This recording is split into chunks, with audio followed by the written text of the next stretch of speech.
Assalamu alaikum, my brother. Wa alaikum salam, brother minister. How are you? I'm fine by Allah's grace, man. And thank you for this opportunity to have you as a guest on our show. Yes, sir, brother. I'm honored. Thank you for having me.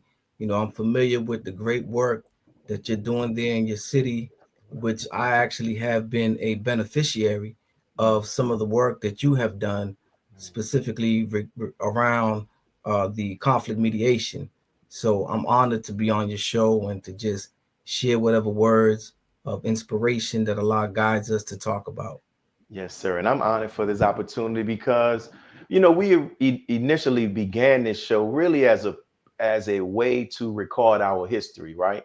And I see myself as down the line that there'll be those who, when they want to write our history, they can come back and get these shows and they can hear the firsthand testimony from people who were actually supporters of the Honorable Minister Louis Farrakhan and believers in Master Farad Muhammad and the Most High Elijah Muhammad and members in the Nation of Islam. So that's what I'm appreciative about this. And I like to jump right into this first question. And one of the things I love about this show, it gives me the opportunity to hear how people came into the Nation of Islam. And that's one of the Yes, sir. things I love. And I always start off with that question. So if you can you tell us how you were first introduced to the teachings of the Most Honorable Elijah Muhammad? Yes, sir. All praises due to Allah. I was a young man, a teenager, when I first heard the Honorable Minister Louis Farrakhan. I happened to be, in the streets. One of the things about me, I grew up and I'm a child of the hip hop era. So I was always a part of the culture, from breakdancing to doing graffiti. Eventually, I was an MC. I was rapping. I was part of a group, and so I always had a great love and affinity for the culture of hip hop, and was a practitioner and participant in the culture. And so I was fortunate that in that time, in 88, 87, hip hop was conscious, and the rappers was saying uh, words, and their songs had a message, and it was really uplifting and conscious. It was really Afrocentric, and so I would always listen to the lyrics. And one group that came out that really took the hip hop world by storm was Public Enemy, and they were so dynamic because of their style. They had a real good blend of militancy with the S1Ws. They had Chuck D, who had this very complex rhyme style, very militant, very politically and socially conscious, very serious. And then you had Flavor Flav, which was just pure flavor, right? So it balanced it out so that those of us that were in the streets, we got the funky beats and the freshness and the flavor of flavor, and we had the consciousness of the lyrics of Chuck D and the discipline of the S1Ws, and it just all blend together with these booming beats.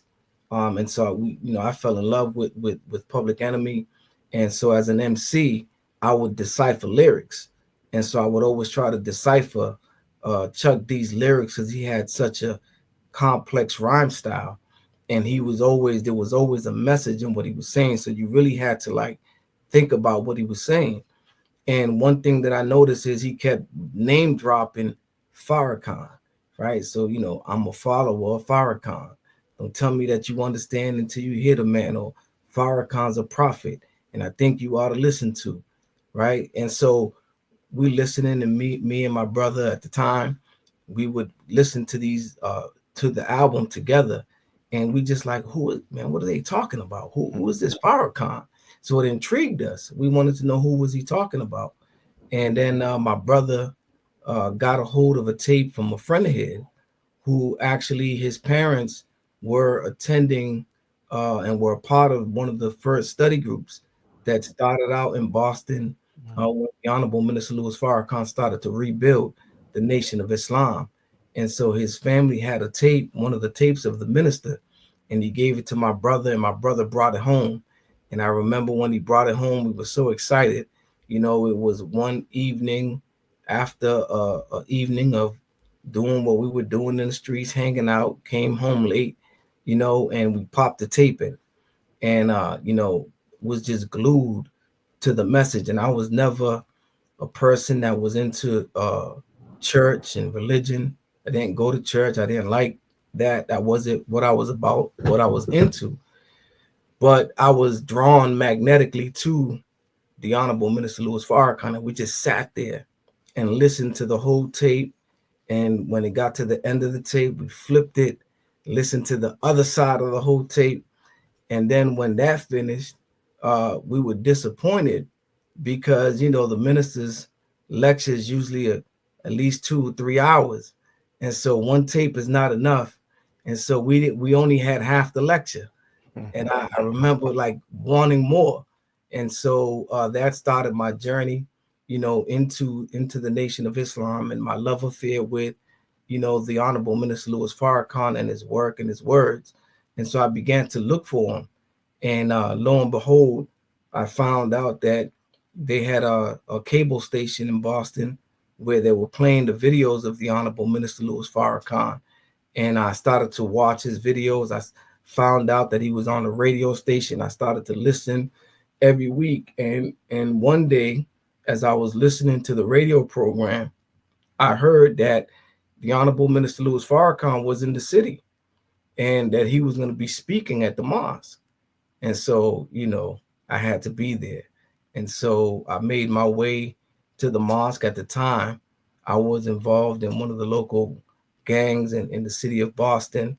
And so, we normally wouldn't travel throughout the different neighborhoods, unaccompanied or without, being strapped or, prepared. And so me leaving from where I was and going to where the mosque is located in Grove Hall, which at the time was in the center of, there was at least 3, 4 of the major gangs was on the periphery of the Mm. mosque. And I'm coming from the outside, but so I got one of my friends and I said, man, listen, man, the minister's he's at the mosque. I'm going. Now he didn't want to go. He wasn't into the teachers. He didn't know nothing about it. But on the strength that I was going, he went with me. And so we went to the mosque and were blessed to see the Honorable Minister Louis Farrakhan. Now, a beautiful story about that, Brother Minister Willie, is that the reason why Minister Farrakhan came to Boston that particular day was because his mother had passed away. And, his mother lived in Boston. As we know, the Honorable Minister Louis Farrakhan grew up in Boston. Boston is his home city. I didn't know that at the time. And so when his mother transitioned, he came to do the janaza. I didn't know nothing about that, but I think it was on a Saturday, but he came to the mosque and he did the service, and that right there was very remarkable because oftentimes when we suffer loss, we lose a loved one, most folks take time off to grieve, to mourn, especially your mother pass away. Some folks will take time off and they're devastated. But the Honorable Minister Louis Farrakhan was on his post. And it was because he was on his post. And even though he came to Boston to bury his mother, he took time to teach the word. And on that fateful Sunday, I came to the mosque, I heard the word, and I accepted. All Wow. praises due to Allah. Wow. You think about, you brought up several amazing points. You know, think about that. You had to go into quote unquote enemy territory to get to a place to give you life, right? Yes, And sir. you were so bent on hearing it that that didn't bother you. I mean, of course it bothered you, but it didn't stop you. It didn't And, stop me. and then the other thing, while the minister was there for the burial of his mother, and just like I never knew that. And like the next day, he does the lecture, and he's giving life to one of many. And look at you now. Yes, And sir. see, this is why we have this show to catch those type of testimonies. And thank you for sharing that, man. And as you were saying, man, Public Enemy has probably had the greatest impact on, I would say, on the nation, probably than any other hip hop artist or group, man. So No, that's absolutely. interesting. we'll get to this second question. You know, what would you say was one of the most difficult challenges you faced on your path into the Nation of Islam, and how did you overcome it? Yes, sir. I want to, before I get into that, I just want to take a minute just to say thank you to the Honorable Minister Louis Farrakhan uh, for everything that you do, for Mhm, all of the work that you have done and continue to do. But personally and specifically, your work and sacrifice on that day when you came to Boston mhm, uh, changed my life, mhm, and so I just want to say thank you to the Honorable Minister Louis Farrakhan, and I want to say thank you to Chuck D and Public Enemy, um, because they were doing their thing, and yes, they impacted the world, and they really had. There's a lot of believers that have accepted Islam because of hearing mhm, their words. So I just want to just say thank you to Chuck D and Professor Griff and all of the brothers of the S1W and Flavor and Terminator X, the whole everyone that was involved with that. It was clever, and it's so important because when hip hop was conscious, it was turning us into conscious beings. It was leading us in a path to seek knowledge of self. And the enemy has seen that, studied that, and has hijacked our culture. And the sad thing is today that the popular rappers are not the conscious rappers, are not the brothers that are, or the sisters that are giving knowledge, wisdom, and understanding, that are uplifting our leaders and our history and our greatness, but the rappers that are lionized today by the mainstream media and record companies are those that are promoting a death style, a self-destructive, genocidal death style that's leading our youth to death and to mass incarceration. So again, salute to those that put a good message in the music, because you don't know how powerful that is and important in transforming the lives of our people. So for me, Brother Willie, when I came into the nation, one of the hardest things, challenges was, you come into the nation, and I wasn't really planning to come into the nation. I wasn't really planning to join the Nation of Islam. Yeah, that was a picture of me and a few of my brothers when we were leading the Lynn study group as a young man. But we weren't planning. I wasn't planning on doing this, and so you're caught up in the spirit, and you're caught up in the love of the word, and you're caught up in the truth, and the truth and the beauty of the word gives you so much power. It gives you power because once you know better, you do better. It gives you power to put the weed down, give you power to put the alcohol down. It gives you power to not want to be in the streets and not want to be wrong. It wakes up your moral compass, that self-accusing spirit that accuses you when you do wrong. And so, it was I say easy for me to leave.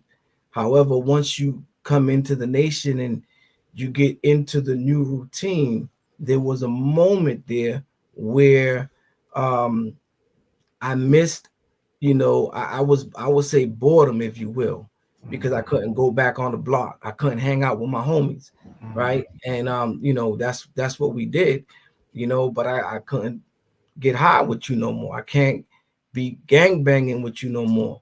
You know what I'm saying? And so I couldn't do that. So I felt there was a void, and I really had to wrestle with that because, again, you wasn't conscious, but the old you has to die to make way for the new you. And there's a moment where that may be a little scary, intimidating, and some may decide to turn back. But the way that I overcame that was I doubled down on the mission, and when I would get bored, I would go out and sell more papers. I'll look for something to do. And all praises due to Allah. I was made a squad leader, then I was a lieutenant. And so I put all my energy that I would spend with my crew and hanging out with my squad, and you know, studying, training, training in the military drill, training in physical fitness and soldiering. And so my every spare moment, you know, I use that time to go into the mission and go into the streets. And eventually, you know, I got married at 21, and you know, having a wife and building a family, and just living the righteous life fills the void, and that feeling of emptiness when you leave the streets and you leave the world. And you can't do that. You got to fill that void with righteousness and righteous behavior and the brotherhood and the sisterhood, and it gets greater later. Mm. I'm glad that you shared that, because sometimes we don't think about that, in regards to you were dealing with somebody that, in a sense, these street organizations are families, That's right. and somebody makes a decision to go into a different route, and there's that void there. But from what you shared, for those who will watch this interview, they can learn what are some things that they can fill that void until it begins to be filled up and they can continue to move on. And you accepted Islam at the minister spoke, but then you were under the leadership of our brother, may Allah be pleased with him, our brother Don Muhammad, right? And Absolutely. we can get this picture. Let's see if we can get it. Our brother Don, it'll come up. But can you share with us? There it is. Can you share with us? What were some lessons that he taught you specifically? This is a two-part question. One, in delivering the teachings as a student in the ministry, and we'll start there first, and then we'll come back and ask you another question that about what you learned from Brother Don. Well, I thank Allah for coming up in Mosque number 11 under the leadership of Minister Don Muhammad. He was such a beautiful example, you know, after falling in love with the Honorable Minister Louis Farrakhan, and we love the minister because of his moral fiber. You know, for those of us, when you know the minister, it's not just the words. He has the right word, he has the wisdom, but it's the moral fiber and the character that we see on display in every aspect of his life, his marriage, his business, his family, right? And so coming up in Boston under Minister Don, I thank Allah because again, we weren't really able to see the minister, the Honorable Minister Louis Farrakhan, that often. Obviously, he's running a nation, but we have Minister Don in our midst, and he was such a great example.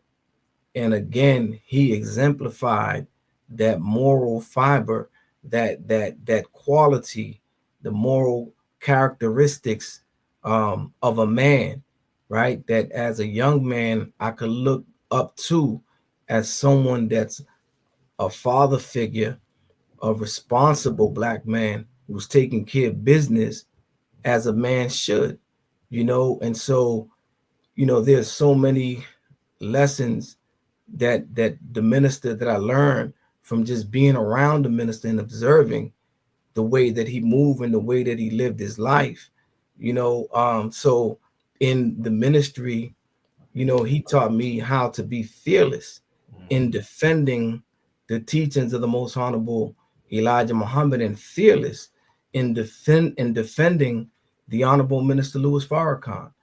Minister Don, he spoke the word with such passion and such fire, and he came from a deep reservoir of knowledge, wisdom, and understanding, life experience. He was the truth. When I heard him speak, he was the truth in personified, and so those are the lessons that he taught me. Always be prepared. He was a man that showed and proved when he taught. He liked to use visual aid, and this was before the time of PowerPoints. but he would be on the blackboard breaking down the wisdom, showing and proving.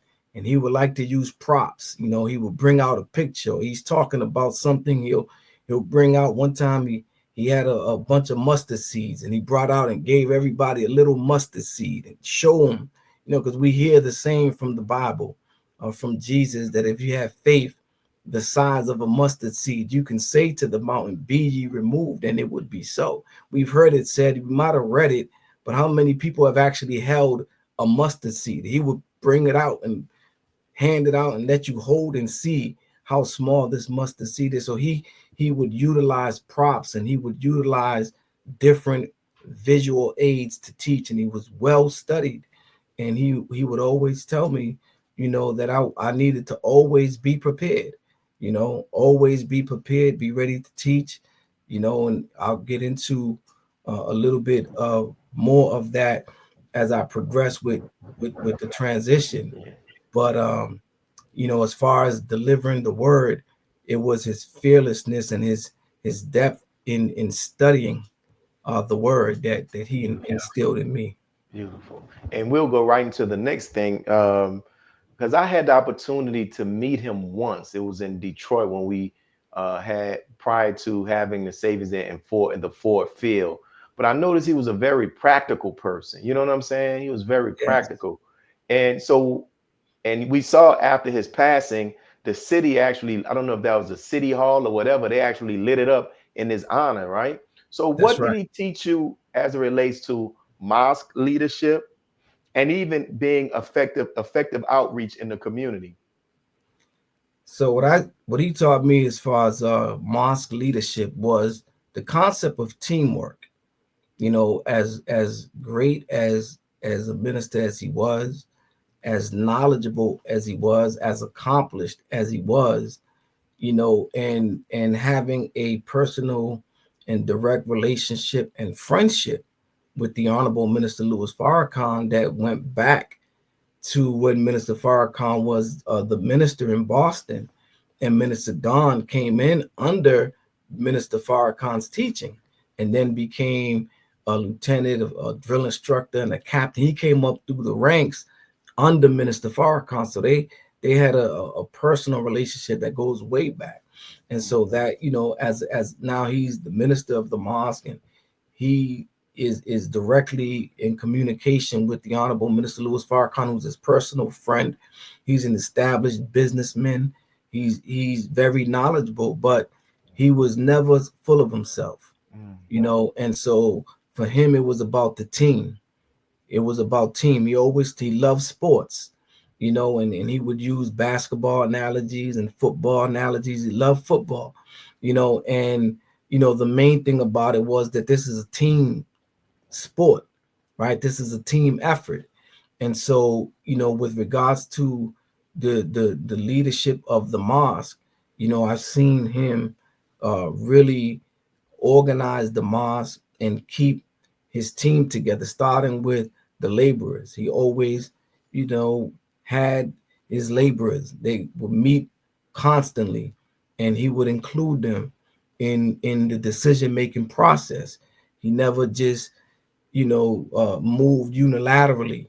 He always sought counsel and feedback from his laborers, and he would always have these staff meetings, these monthly staff meetings, and I would get a chance to come and witness the staff meeting. And he would set out the goals and what are we trying to accomplish, and then he want to hear and get feedback from everybody. Well, what do you think? What do you think? How do we get this done?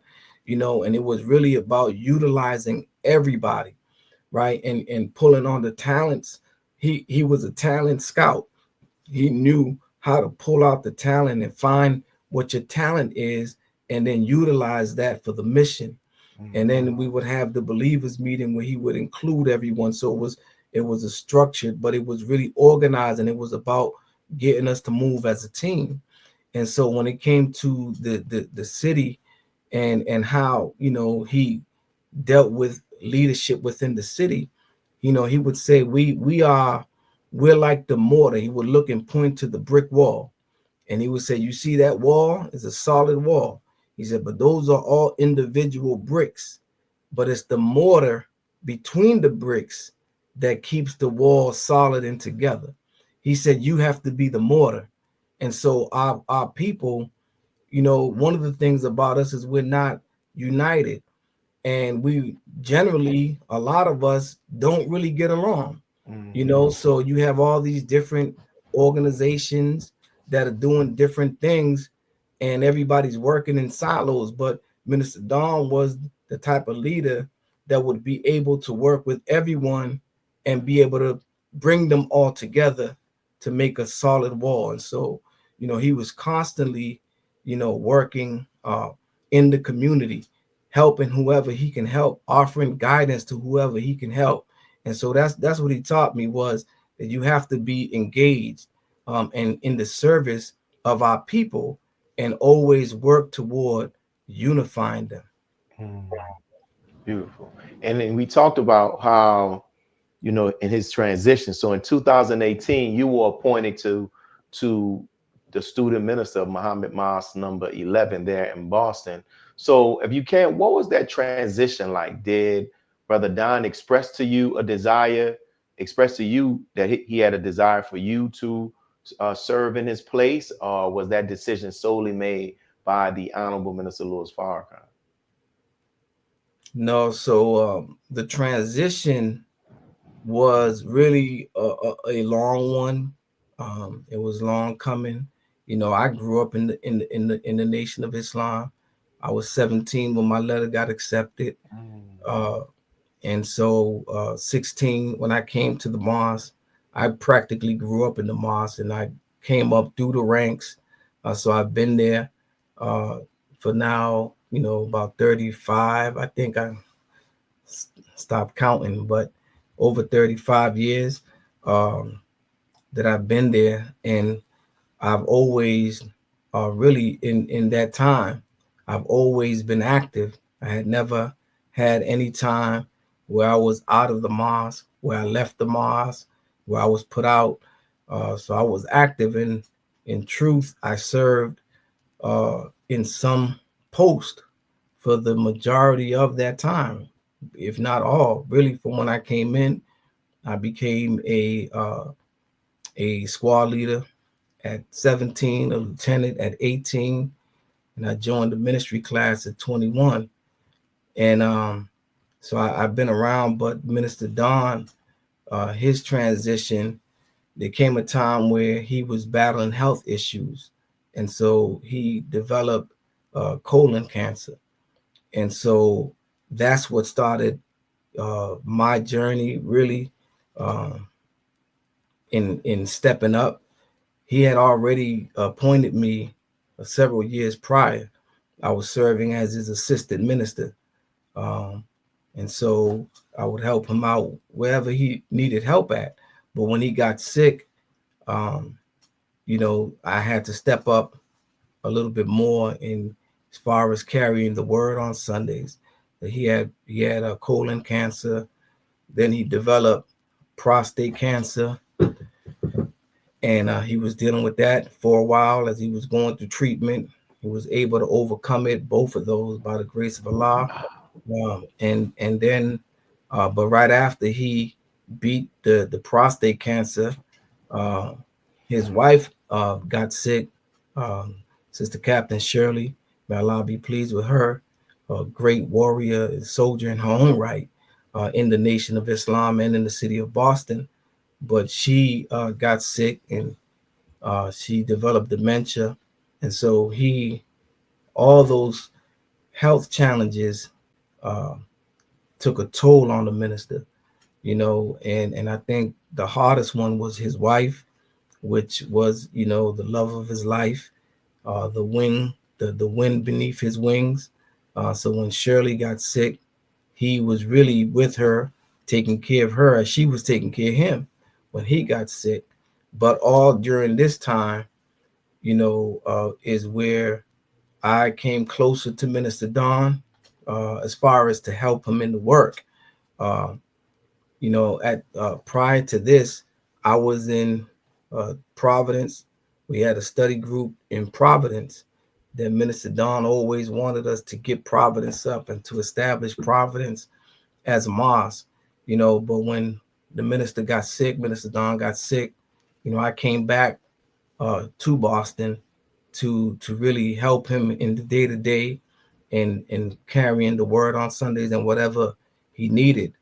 So as time progressed and the minister ended up developing dementia himself, um, and the transition was made, the Honorable Minister Louis Farrakhan came to Boston to look at it and meet with his brother and friend Minister Don and see his condition and see would he be able to continue or did a change have to be made.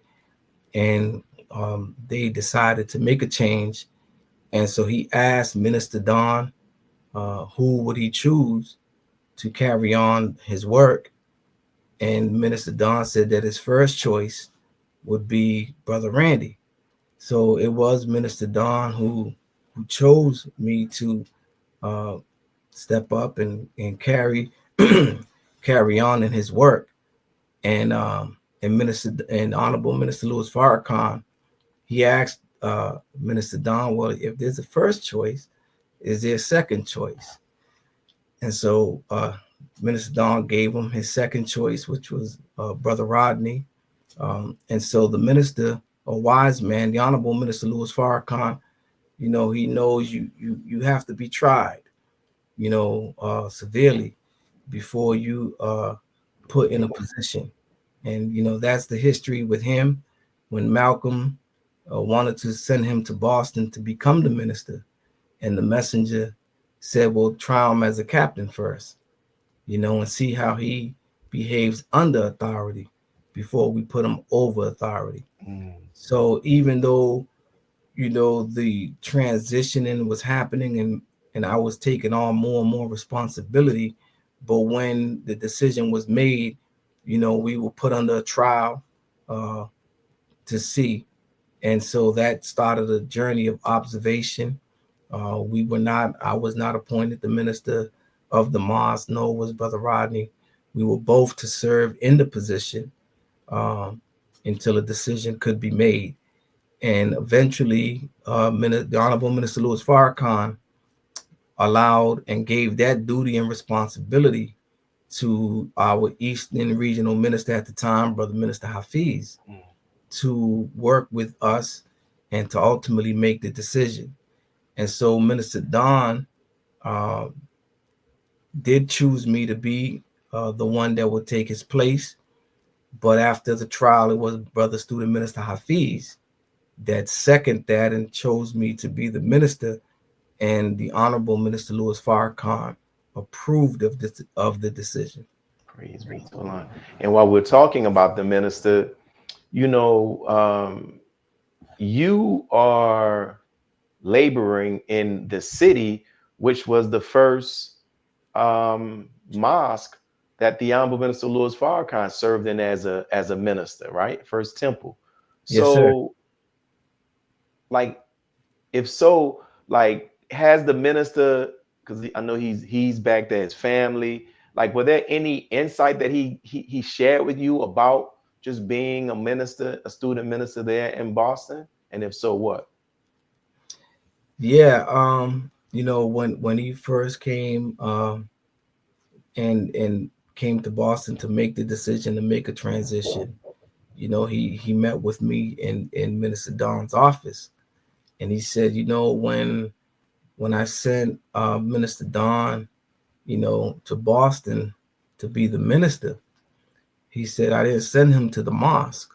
Mm. He says, and he pointed at the walls of Minister Don's office, and it was full of plaques, certificates, citations that he had received from the mayor, the governor, state reps, city council, uh, prisoners, different organs, just his walls. If you were in Minister Don's office, he just had so many recognitions and awards. And the minister, he pointed to those. He said, you see that?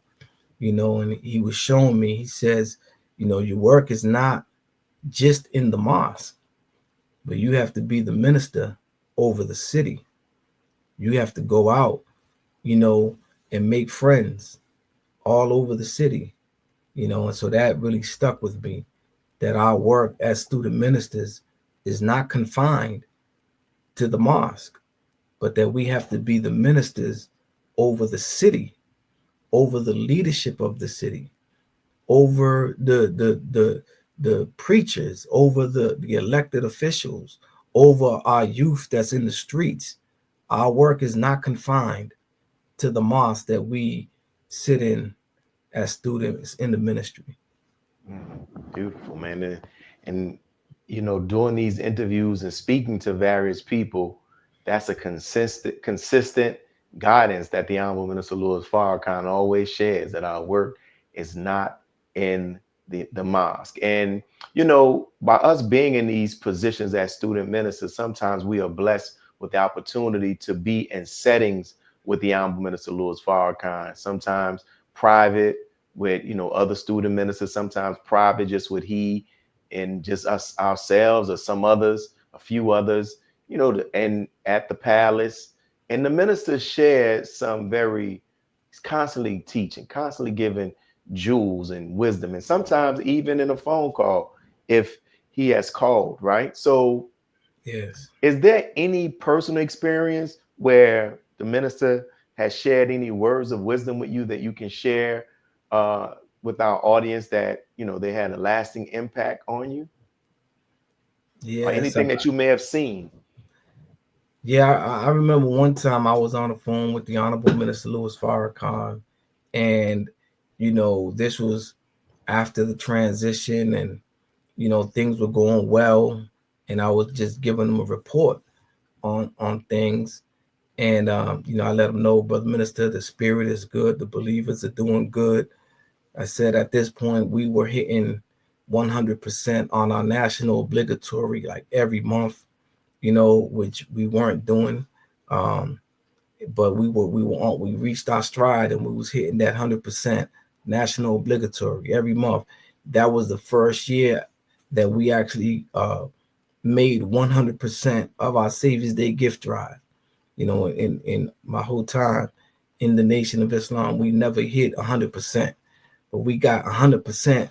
So I was excited. I'm telling the minister, and he says, son, he says, when you're speaking to the messenger, he wants to hear that you had a meeting and you had so many hundred first timers that came out, Wow. and and so many, accepted. You know, the charity is good, that's fine, but the main work is getting the people. And I was like, whoo. you know so here I'm thinking, man, like, we're doing good, and we're doing good, but remind me of something Minister Don used to always say to us. It don't matter what we did and we thought might have been good, he would always say it's not enough. It's not enough. So don't ever get comfortable in what you think is an accomplishment, because the work that we're doing, you know if you will probably get one of these, one clap, not a round of applause, just a clap, if that. But there's so much more work to do. But Mm, that really stood out to me, that because it's really not about you know how much Savior's Day we can raise and how much charity we can raise. It's really how much people can we raise, because mhm. that's what our assignment is to raise the dead.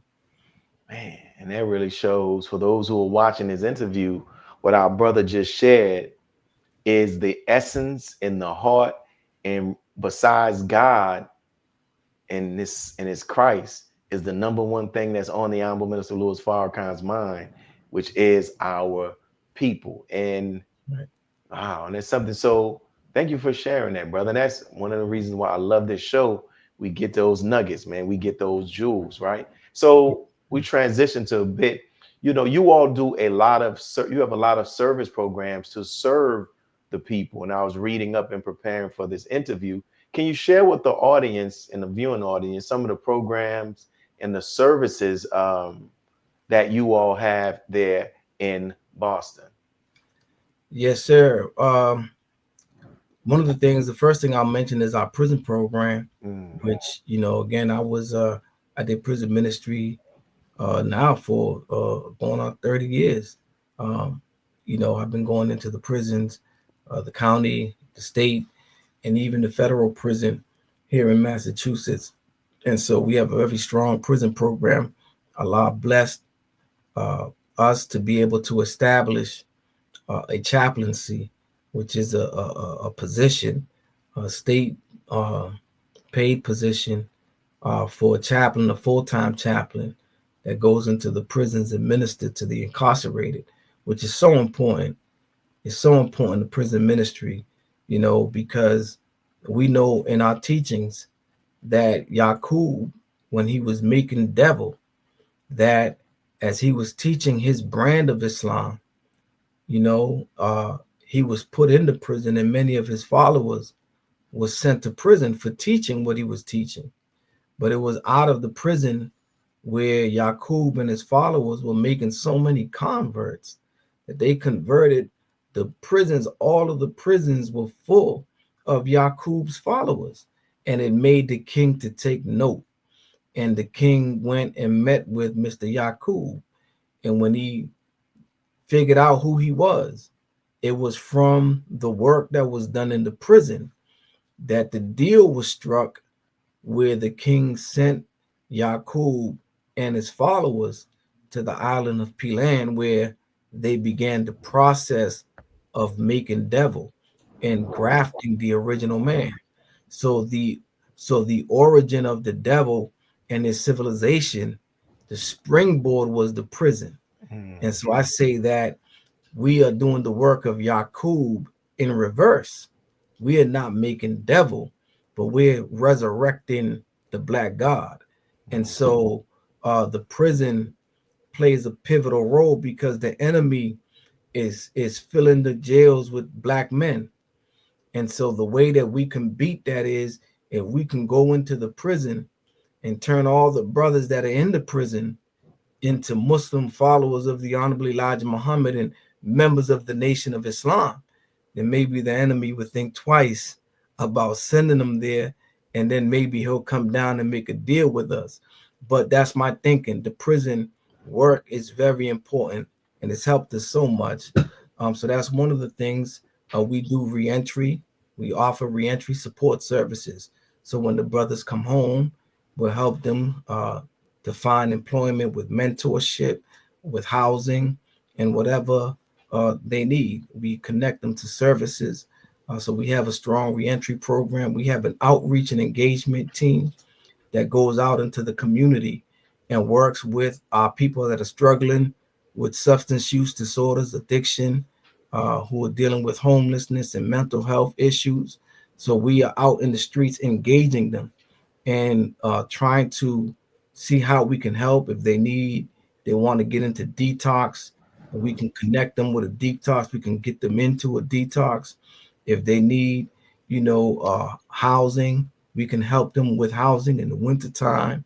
If they need to get out of the cold, we have access to warming places where we can take them out of the cold. They're trained with Narcan, so where our people might have overdosed, they've actually saving lives. There's many people that they've actually brought back to life who have overdosed, mm, because we're out there engaging them, have been able to in real time bring them back to life and get them to the hospital. So that's our outreach and engagement team. We also opened up last July. We had a grand opening of our recovery support center. Is a recovery cafe. It's a place where folks can go who are seeking recovery, and it's a safe space where they can go and receive help. They could attend meetings, and they can participate in activities that are for those that are in recovery, where it's a clean environment and non-judgmental. We offer them one meal a day. They can come in there, get coffee and tea throughout the day.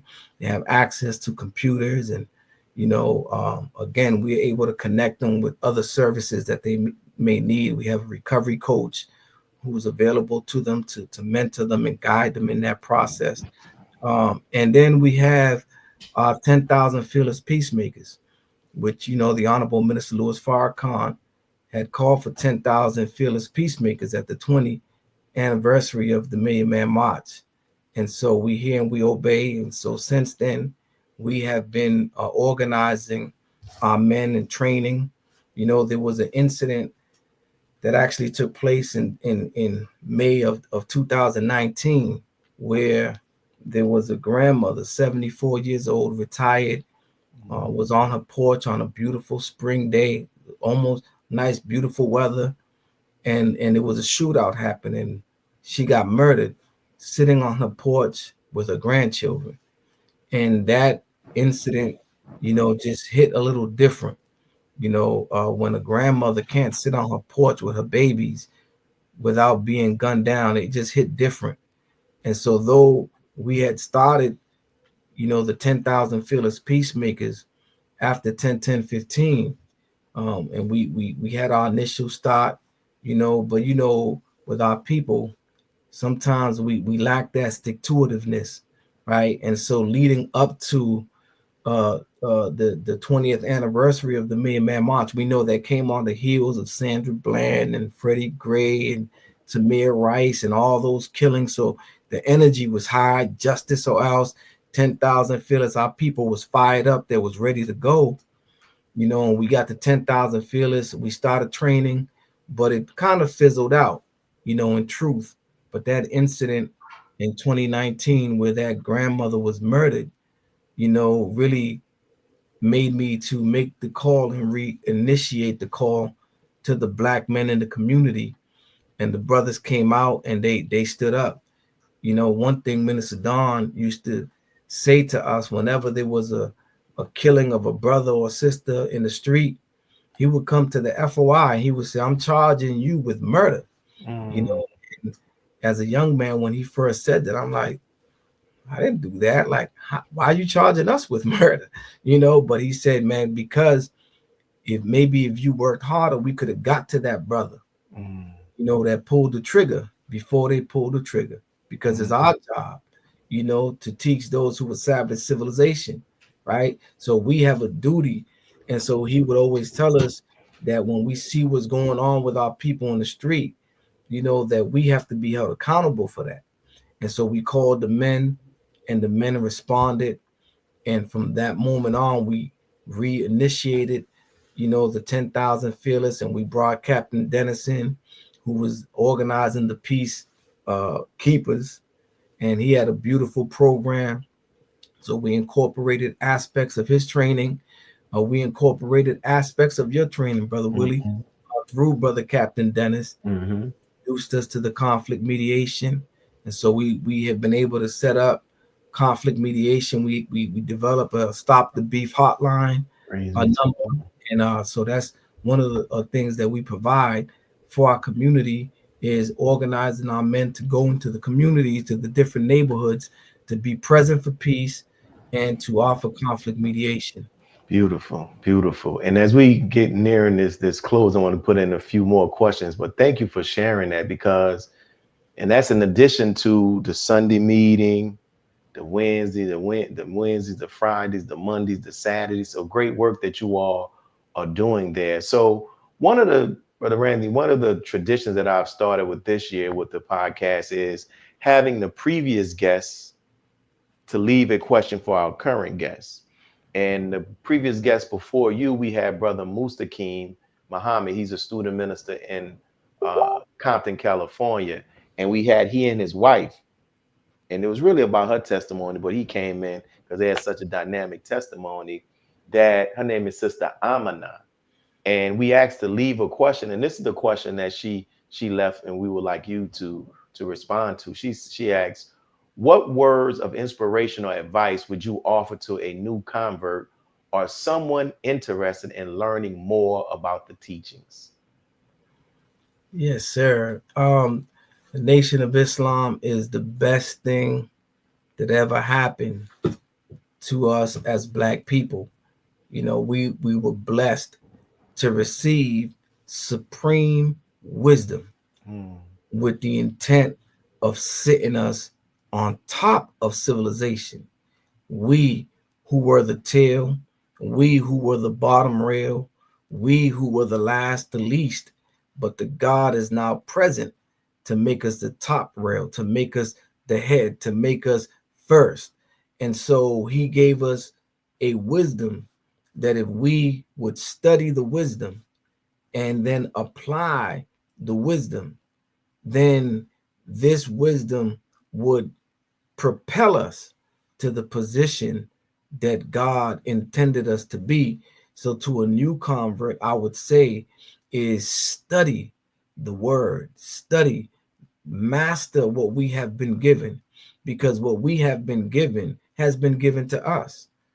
This is not something that you can find in a college curriculum. This is not something that you can go anywhere else, but this is exclusively something that God gave to us. And when we learn what God gave us and master what God gave us, He gave us something that when we go back among our people, it automatically propels us to a leadership position because His wisdom that's on time, His wisdom that's superior to any other knowledge that's out there. So I would say study, study, study, study, and approve yourself, right, for positions that await for you. Big fields are waiting the wide awoke black man and woman to work out in. Beautiful. And the same question that we asked to Sister Amina, I will ask to you. We would like you to leave a question that we can ask our next guest. And there's more. It's going to be somebody that's in the Nation of Islam. So, what a question that comes to mind. Mm. Well, I guess the question I would ask is how can we improve our our um, converts and our retention Mm, in the Nation of Islam? How do we improve our converts and how do we improve our retention? Because retention, that's a serious uh, problem that mm-hmm, we have to deal with because it's one thing to raise the dead and people accept and come in, but how many of those that come in stay in? mm-hmm. How Right. many of those that accept the word are we able to take from an acceptance to a convert? Mm-hmm, And the numbers are very low if we look across the board. So the question is, how do we improve those numbers? beautiful. And definitely we'll look forward to asking that next guest that question. And I want to ask you this because in preparing for this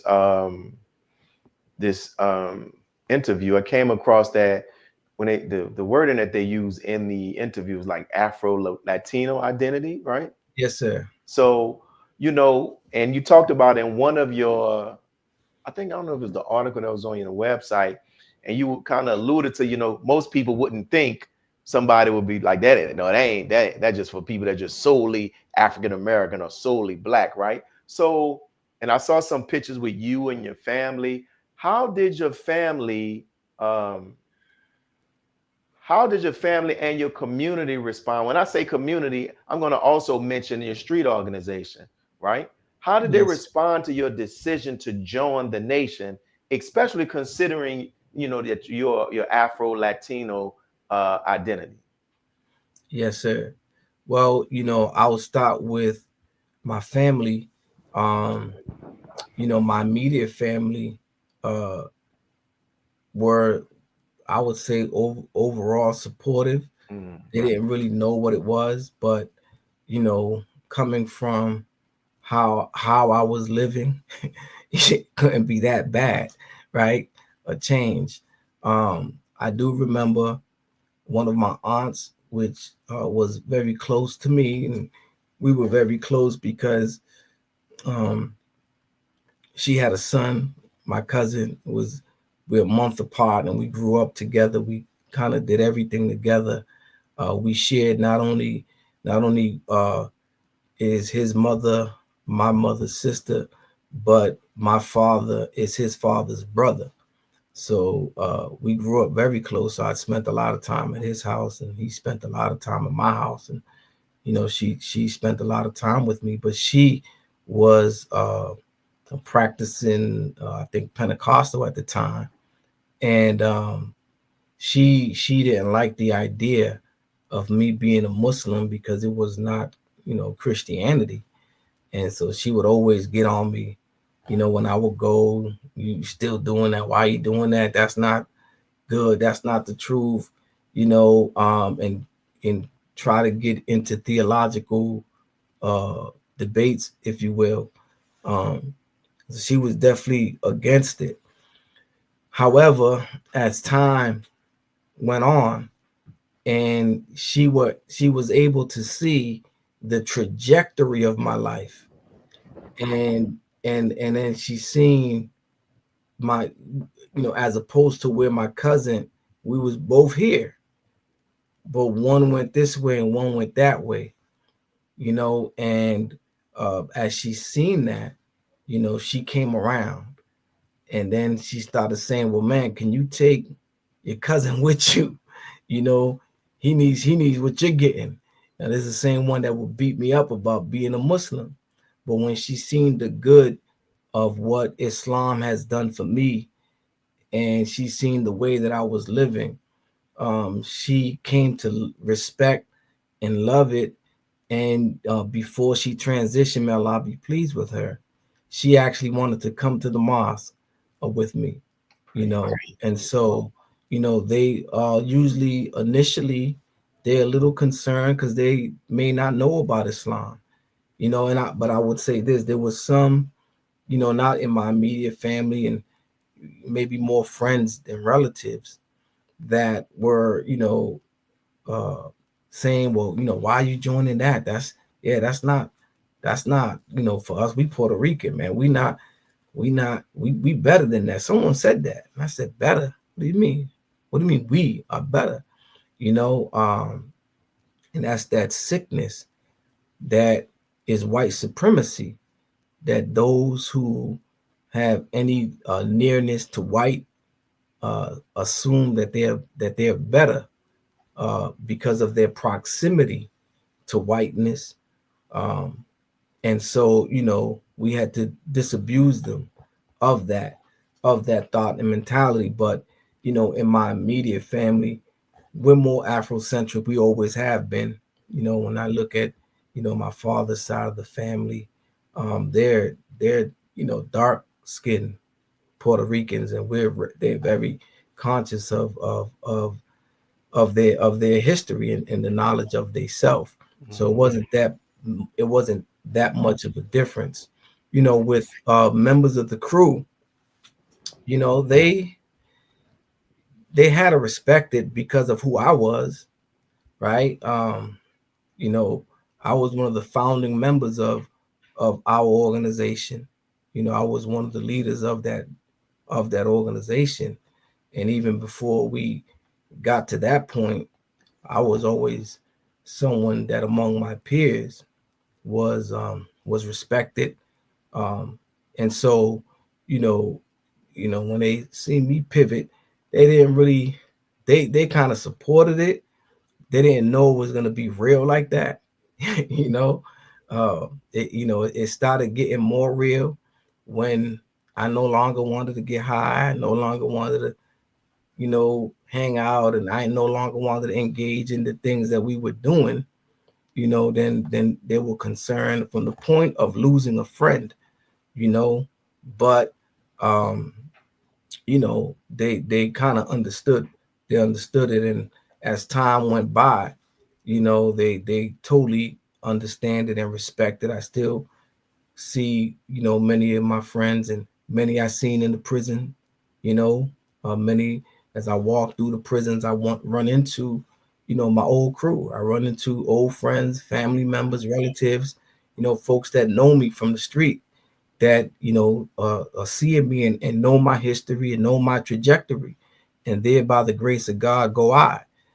So they've grown to have a great love and respect for the transition that I made, especially the way that it was made, because a lot of times, you know, folks make a transition on the heels of a tragedy. Mm-hmm. They go to jail and then they find Islam, which, again, that's one of the best things you can do, but I didn't, there wasn't any particular tragedy that happened to me Praise be to that's Allah. opened my eyes. I heard the minister, and I was knee deep. I was right in it. I was in the midst of it. If it weren't for listening to the Honorable Minister Louis Farrakhan, who knows where I could have been. Mm, Many of my close friends are dead, have buried many mm, friends, and many, that are buried in prison. You know, mm. done a lot of time in prison, and many now that are dealing with addiction, really bad.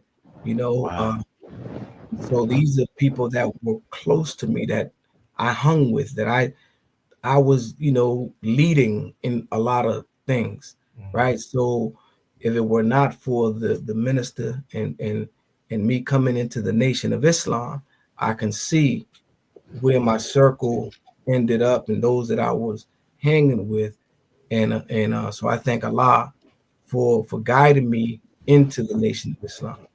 beautiful, man. And as we close out on that, but an idea just came to my mind, and inshallah, we'll have you back. And I'm thinking about getting you and reach out to some other people in the nation who are members of a street organization, and we can just have a show where you all can just talk about that transition and just offer guidance to brothers who may be willing, and sisters who've reached a point where they still love their brothers and sisters who are part of an organization, but that Yes, sir. direction is something that they want to change. So thank you, brother, for what you shared. You dropped some jewels, and I learned history, and I'm appreciative of it, man. And I'm going to be getting with you. It'll probably give me a couple of weeks, and we're going to put that together and get some brothers from the East Coast, West Coast, Chicago, some places down south, and we'll bring you all together so we can put this out there online, so those who want to change can be able to change. So thank you, my brother. One other thing before Yes, sir. before I go, Brother Minister Willie. So I want to do this on air. Hmm. It's about that time. I need to bring you to Boston. Man, I would love to come, man. I want to reignite, the 10,000 fearless, and you gotta add energy to it. You gotta Hmm. retrain the brothers. Hmm. So I want to bring you to Boston so that we can get a training from you specifically for the 10,000 fearless. So let me know your availability in the near future, and let's Hmm. work on bringing you to Boston so that you can work out with us here I'll in the be honored, man. I'll be honored to, brother. And keep up the work that you're doing. In Boston is a very historical city for our nation. Keep it up. Give the believers the greetings there, man. And may Allah continue to bless you. Thank you, sir. Likewise. Assalamu alaikum. Wa alaikum salam. So if you all were like me, man, that's why I love doing this. I love doing these shows, just the history, the jewels that they drop. And after every show, I always ask myself, man, was there anything else that I could have asked the guy? What else do they know? But we're gonna have our brother back on this show. But for those who are here watching, continue to tune in, continue to hit that like button, continue to hit the share button, continue to subscribe. Because YouTube some be attacking our YouTube page, but we're gonna keep doing what we